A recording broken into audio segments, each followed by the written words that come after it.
स्मृति बढ़ाने के लिए अभ्यास कैसे और कब करें? How and when you have to study for memory development. कहा जाता है कि स्मृति विकास तकनीक का लाभ उठाने के लिए अलग अलग तकनीक यूज करना बहुत जरूरी है।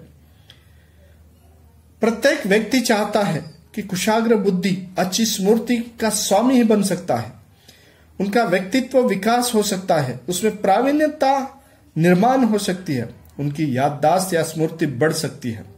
यह स्मृति बढ़ाने के लिए सबसे पहली बात है कि हर एक व्यक्ति की कुछ तकनीकी है और उसके वजह से ही याददाश्त बढ़ाई जा सकती है।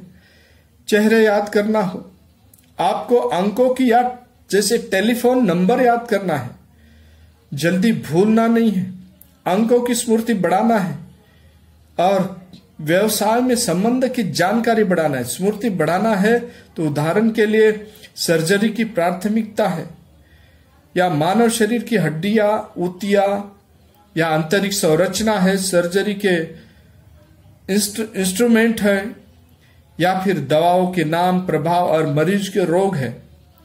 इस तरीके से बहुत सारी मालूमात है जिसको हम याद रखना चाहते हैं, मगर वो याद करने के लिए हमें उसे एक तकनीक है, उस तकनीक के हिसाब से अगर जाते हैं तो कोई प्रकार का अकड़े भले भांति कंठस्थ हो जाते हैं, सूत्र कंठस्थ हो जाते हैं ताकि परीक्षा में बेहतर अंक प्राप्त कर सके।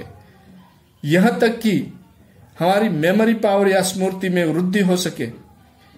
हर एक वृद्ध व्यक्ति भी चाहता है कि उनकी याददाश्त बरकरार रहे। याद रखने की स्मृति तकनीक की कई ऐसी बिजली की बटन नहीं है कि जिसको बटन दबा दिया जाए और हमारे दिमाग में एक प्रकार का उजाला हो जाए। इन पर विश्वास करना बहुत जरूरी है, धैर्यपूर्वक अभ्यास करने की जरूरत है, तरीके आजमाने की जरूरत है। वर्षों से कई व्यक्ति इनमें लाभ उठा रहे हैं, सिर्फ परिश्रम, लगन और अभ्यास के वजह से भरपूर लाभ प्राप्त कर सकते हैं। तो इसे आजमाए। पूरी पुस्तक को एक ही बार पढ़कर हम उसी में पारंगत हो गए ऐसा नहीं समझने की जरूरत नहीं है। इनको क्रमशः पढ़ने की जरूरत है।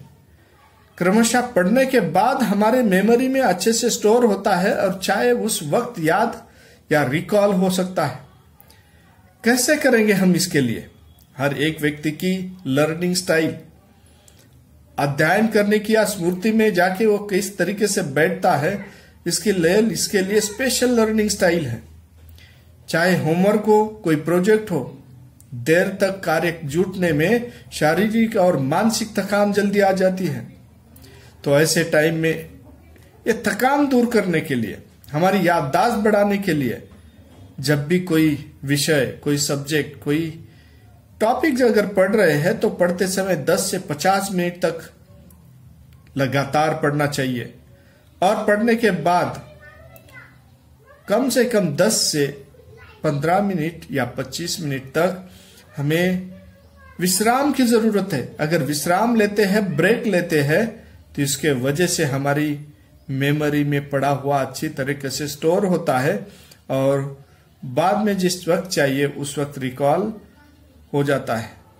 जैसे जब भी दूसरी बार पढ़ना शुरू करते हैं तो पुराने पढ़े हुए उन पर पुनः नजर डालें।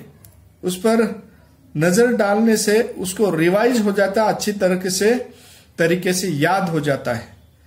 तो इसी तरीके से हमारी अभ्यास करने का एक तकनीक होना चाहिए। अब अभ्यास कब करें? ध्यान दें कि जब आप पूर्णतः सजग हो, सक्रिय हो, उसी समय पढ़े। भोजन के बाद तुरंत अगर पढ़ने की कोशिश करते हैं तो हमें सुस्ती आ जाती है। ऐसे समय हम पढ़ नहीं पाते। ऐसे समय पढ़ना टालना चाहिए। पढ़ते समय मानसिक रूप से शांत रहे, तनाव मुक्त रहे और नए विचारों का आगमन शीघ्र होगा, ऐसी स्थिति होना चाहिए। कुछ लोग शांत वातावरण में पढ़ना पसंद करते हैं और कुछ हल्के सुमधुर संगीत सुनना चाहते हैं और साथ साथ में पढ़ते हैं। कुल मिलाकर इसका मतलब है कि वातावरण रुचिकर हो, शारीरिक और मानसिक थकान ना हो, तब पढ़ना उचित होता है। चुस्त रहे, साथ ही शिथिल अर्थात रिलैक्स भी रहे। अधिक सक्रिय अगर रहते हैं तो अर्थात अधिक तनाव, अधिक आराम और अस्वस्थता कम हो जाती है। तभी जो पड़ा हुआ एक एक बात जो है, एक एक व्यक्ति के जो चाहिए वो जो है पड़ा हुआ हमारे स्मृति में जाके अच्छे तरीके से बैठ जाता है।